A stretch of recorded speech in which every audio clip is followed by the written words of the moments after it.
Amigos míos, le voy a pedir la máxima atención del planeta porque la verdad es que aquí, como se dice, hay gato encerrado. Recordemos, por favor, que el día 28 de septiembre, ¿sí?, del año 1978, un papa, Juan Pablo I, que él, entre otras cosas, quería cerrar el Banco del Vaticano y hacer una serie de reformulaciones al interior de la iglesia. El peor error. Terminó. Duró apenas un mes este papa, que murió misteriosamente. Según algunos, según se han ido destapando ciertas verdades, todo parece que al interior de la propia Iglesia Católica hubo gente que, con obviamente intereses creados, decidió eliminar y borrar de la faz del planeta a uno de los más honestos y rígidos papas, obviamente. Pero atención, poco tiempo después, un 16 de septiembre, asume él, Juan Pablo II, de octubre, perdón, y que claramente, al parecer también, casi sufre la misma suerte que su papa predecesor. Esto porque este era un papa muy bueno, muy bondadoso, que pasó ciertos límites de conveniencia a como la Iglesia Católica probablemente quería ser en aquel entonces. Un poco más restrictiva, no tan, ¿cómo decirlo?, viajera, no lanzando, digamos, sus bendiciones a todas las personas. Quizás por ahí ciertos coqueteos que hubo con el comunismo fueron los que provocaron el problema. Lo que estamos viendo en las imágenes, donde un hombre, un turco, terminó disparándole con clara intención de asesinarlo. ¿O no, dirá usted? Porque aquí claramente hay un problema, hay un misterio que hasta el día de hoy no se resuelve. Sin embargo, vamos a revisar qué dijo el propio supuesto asesino de este hombre. Mehmet Ali Akka. Exactamente, por favor, mucha atención, porque cuando este hombre fue liberado, después de que recibió un indulto, va a decir lo siguiente. Vamos entendiendo quién es este hombre. Ali Akka nació un 9 de enero del año 58, Hikimán, Turquía, ¿cierto? Cargos, intento de asesinato, condena ni más ni menos, ya que fue el Papa, el intento de asesinato a quién, cadena perpetua, y atentó contra el Papa Juan Pablo II, como te contaba, el 13 de mayo del año 81 en la plaza de San Pedro del Vaticano. Atención, este hombre que fue condenado a cadena perpetua, después recibió el indulto presidencial, ¿cierto?, del entonces presidente de Italia, y esto fue lo que dijo, no bien apenas le colocaron cámaras al frente. Mucha atención. Vatikan hükümeti Papa suikastına karar verdi, planladı, organize etti. Papa'yı vur emri kesinlikle Vatikan Başbakanı Kardinal Agostino Casaroli'den geldi. A ver, este hombre sale de prisión y con nombre y apellido menciona a una alta autoridad del Vaticano que lo contrató, ni más ni menos, el secretario de Estado, el vicepresidente, por así decirlo, para asesinar al Papa. ¿Y por qué habría que creerle? Bueno, ya vamos a ver más pruebas, pero porque él puede salir y decir que lo contrató Perico Los Palotes, que trabaja en el segundo piso del Vaticano también. Sí, pero ¿para qué te vayas a enfrentar a alguien? Exactamente. O sea, es súper absurdo decir, oye, me contrató Salfate, y Salfate decir, o sea, que demuestre. Sobre todo cuando ya está saliendo en libertad. ¿Por qué no lo dijo en su momento? Claro. Ya el hombre ya estaba listo. Y supuestamente fue la cantidad de presiones que el hombre estaba dispuesto a soltar, digamos, la cadena de todo lo que él sabía. Obviamente, el primer nombre fue el autor directo que supuestamente le encomendó esta tarea. ¿Ali Akka sigue vivo? Sí. Absolutamente, sigue vivo. De hecho, por favor, él menciona a Agostino Casaroli, como bien dijo Felipe, el segundo hombre a bordo del Vaticano. Vamos entendiendo un poco más de quién se trata, ni más ni menos, por favor. Agostino Casaroli nació el 24 de noviembre del año 1914 en Piacenza, Italia. Murió 9 de junio del año 1998, Roma, Italia. Secretario de Estado, ni más ni menos, de la Santa Sede entre los años 1979 y 1990. Todo el papado de Juan Pablo II. Ok, ahora entendamos, ¿cuál es el problema? Vamos acercándonos por qué todo apunta a partir del propio hombre que cometió el atentado y al parecer la idea no era matarlo, la idea era herirlo de gravedad para crear una mala fama respecto a los comunistas, porque se le intentó echar la culpa a los entonces soviéticos. Pues bien, mira lo que dice también una vez más el supuesto asesino cuando comenzamos a dilucidar y entender quién está detrás de este atentado realmente, quién permite la planificación y para qué sería semejante atentado. Dice el propio, obviamente, Ali Akka, hice prácticas para el ataque junto con el padre Michel.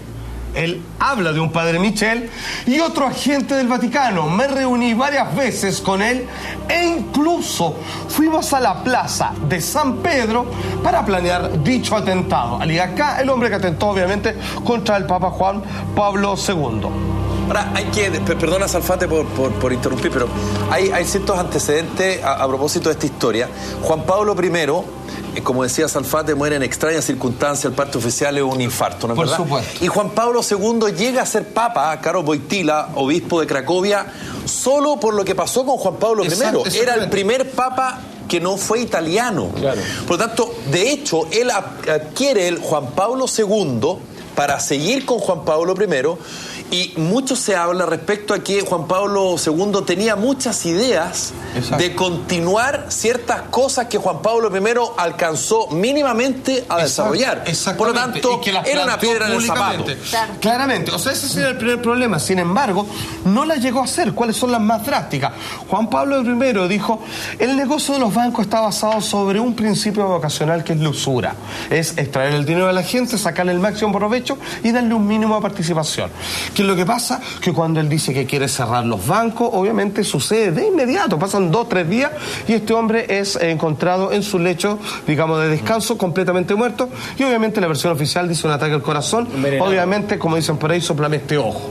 Claro. ¿Qué es lo que pasa? Juan Pablo II, digamos, después de mucho tiempo, de harto debate, lo eligen el 16, obviamente, de octubre, papa, y aquí es cuando parece que al principio partió con muchas restricciones, porque el hombre estaba de acuerdo, y sin embargo, poquito a poco, el hombre comenzó a ganarse el cariño de las personas. Y una vez que este papa, que viajaba mucho, no por nada le decían el papa viajero, terminó de alguna manera siendo infinitamente querido. De hecho, de nuestra generación, digamos, claramente, es la foto del papa que la mayoría tiene en la casa hasta el día de hoy. Vino, dice una canción, digamos, se convirtió prácticamente Chile en el país del papa. Qué loco, porque ahora viniera el papa, yo creo que no tiene ni la mitad del arrastre que el papa Juan Pablo II. Pero obviamente, una vez que este papa consigue ese nivel, digamos, de interés, de cariño de las personas, de lazos de pertenencia, ahí es cuando comenzaron otro tipo de problemas, y que tiene que ver, al parecer, que él quiso llevar los lazos del catolicismo, y que me parece súper notable, hacia países comunistas. Se junta con Fidel Castro, digamos, ¿cierto? Obviamente también hace un emplazamiento hacia Rusia, digamos, los chinos. Comunista. Él vivió el comunismo en Polonia. Claro, el comunismo aisló a los católicos en Polonia. Por supuesto, es que es casi como alguien que estaba en pos del perdón. Así es. O sea, él sufrió, digamos, todo el problema del comunismo, y sin embargo, él, desde el lado de la fe, le extiende un abrazo y decía, viejos, podemos ser todos iguales, hermanos, derribemos, digamos, estas murallas que nos separan. Y de repente Fidel Castro dice, aquí un hombre inteligente, digamos. Fue la primera apertura a temas de esa naturaleza, por ejemplo, en la clásica Cuba. Pues atención, hay algo que no es menor, que si podemos ver, por favor, el video, que es cuando el Papa se junta, ¿cierto?, con el hombre que atentó contra su vida.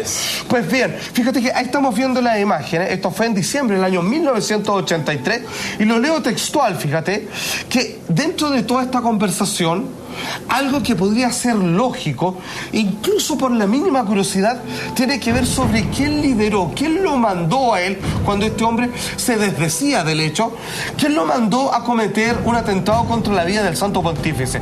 Pues bien, según acá, el Papa ni siquiera se dignó a preguntarle, ni tocaron el tema, porque, abro comillas, el Papa sabía muy bien que el Vaticano estaba detrás de ello. Una vez más, la pregunta, ¿qué?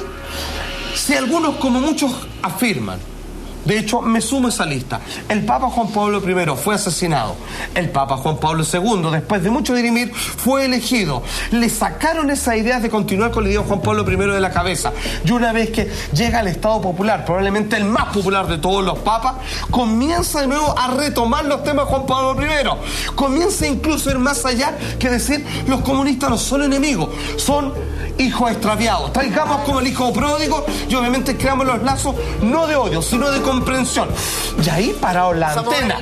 Exactamente, porque obviamente Cosarelli, ¿cierto?, el hombre que supuestamente lo mandó a matar, Casaroli era absolutamente anticomunista. Él tenía una guerra patentada contra todos los grandes bloques de esta diferencia política. Oye, bajo esa misma lógica, era prácticamente obvio que Juan Pablo II iba a estar estar del lado del anticomunismo. Porque, como yo lo decía, lo vivió en carne propia en Polonia como obispo de Cracovia y como sacerdote, por supuesto. Él era tan bueno y tan noble que en verdad él buscaba eso. No se imaginaron que iba a acercarse. Jamás se imaginaron. Lo primero que hicieron fue lavarle la mente, al parecer, de que usted no va a seguir con la idea de Juan Pablo I. Pero el tema del comunismo no lo tocaron, porque claramente lo daban por descontado. ¿Y qué pasa cuando él les da vuelta la tortilla? Él dice, no, yo quiero llegar con el catolicismo incluso a aquellos que apenas creen en Dios, sino para nada. Y de ahí, digamos, tiene un problema. De hecho, el análisis lo hace el diario El País. Pocos días antes, obviamente, del atentado, esto fue lo que escribió este tremendo diario ya de carácter internacional, digamos, con ese poder de influencia. Dice, las relaciones entre Juan Pablo II y Agostino Casaroli, una vez más aparece el nombre de este supuesto, digamos, líder del atentado, son buenas desde el punto de vista de la cordialidad humana. Ahora vamos a lo profesional, pero conflictivas en el campo ideológico. Ambos tienen probablemente dos concepciones diversas sobre cómo llevar adelante. Por ejemplo, o sea, era más de esta además, el diálogo con el mundo comunista del este europeo. Artículo de visita a Juan Pablo II a España, diario El País, 8 de noviembre del año 1982. Además que hay que recordar, Salfate, que cuando Juan Pablo II es papa, el año 1978, quedaba bastante todavía para que se derrumbara el muro de Berlín. Por lo tanto, el mundo en esa época estaba dividido en dos. Por supuesto. En el comunismo y en el no comunismo. Exactamente. Y para muchos, digamos, gente más reaccionaria de la iglesia, le parecía bien que los comunistas se aislaran porque parecía tener un enemigo. No hay nada más poderoso para una fe o para un gobierno tener un enemigo claro. Alguien, digamos, a quien derrotar. Alguien a quien echarle la culpa. Y de repente el Papa comienza a derribar estas murallas separatistas. Claro, porque y de repente éramos todos hermanos. Y eso obviamente le baja la cuota de interés al asunto de la fe. Y claramente para eso fue un peligro cuando él estaba haciendo para lo que fue convocado, ser un hombre que religa, vuelve a juntar las líneas entre hermandad, entre pueblos, creas o no en Dios. Sí, porque date cuenta que él no se estaba poniendo del lado del comunismo, ni mucho menos, sino que simplemente se estaba abriendo al diálogo. Tomándolo en cuenta como persona. No se lo aceptaban, claro, no se lo aceptaban. O sea, era como que iba al rescate la religión tenía que estar en contra total del comunismo y no abrirle las puertas para nada. Porque iba en rescate del pueblo católico de los países comunistas, ¿no es verdad? Ahora, y eso es y sobre todo primero recogiendo los creyentes de ahí. ¿Y por qué lo dejaron vivir después? ¿Por qué no, como le hicieron la gran Vaticano Style, su gotita de cianuro, su se pinchó el neumático, Foscaragua? Porque ¿qué pasó después? Se derrumbó, digamos, los muros que separaban obviamente las Alemanias, se cayó finalmente, el comunismo fue declarado derrotado, porque simplemente con ello les bastaba que el Papa hubiera sido violentado para dejar, digamos, así como los hippies Charles Manson, digamos, que lo echaron abajo atacando a la familia de Roman Polanski, atacando a la mujer Sharon Tate. Obviamente no fue lo mismo. Bastó que toda la gente se viera horrorizada para decirlo, por favor, Papa, no vuelvan a meterse con ellos, no son gente de confianza, no es gente a la que te puedes fiar, digamos, y de a poco fueron derrotándose desde adentro estos lugares. Sencillamente, si usted me sirve, puedo dar unos últimos datos, obviamente con el video de Fidel Castro, puedo decirlo que acá, obviamente, lo voy a leer literalmente, en los medios de aquel entonces, responsabilizó del atentado a los servicios secretos de Bulgaria. Ya entendemos que no fue así, Bulgaria comunista, por cierto, ya intentó aplicar su acción de las profecías contenidas en el secreto de Fátima, que es un tema más místico además. Le pagaron $50.000, ¿cierto?, a este turco, y la idea era herir al Papa, no matarlo, porque con eso bastaba con que él estaba ahí, que digamos está en peligro y que eran una vez más enemigos que no eran tan humanos como el Papa quería demostrarlo. Acá era anticomunista, el Vaticano era anticomunista, la CIA era anticomunista y querían detener el Partido Comunista Italiano y contribuir a la caída de la Unión Soviética. Podría seguir largo y tendido por horas acá. Exacto, pero en estricto rigor, Juan Pablo I, un hombre rígido y completamente recto en su idea sobre cómo debiera volver a ser la iglesia, es, vamos a decirlo sin pelo en la lengua, asesinado. Eligen un papa que tenía su idea, que se las logran quitar, pero jamás pensaron que iba a ser, digamos, de hermanar junto a los comunistas dentro de la Iglesia Católica. ¿Qué sucede finalmente? Cuando su popularidad ya no tiene parangón, deciden hacer un atentado para hacer caer la imagen del comunismo que él quiso instalar, y finalmente misión cumplida para los desgraciados, porque lograron la caída del mismo y poco a poco recién han venido a levantarse. El Papa quería otra cosa y a punta de pistola lo hicieron a todo el mundo cambiar de parecer. Así que obviamente a 34 años, digamos, de asumir el Santo Pontífice Juan Pablo II, esos son los misterios que esperamos haber dado con esta verdad.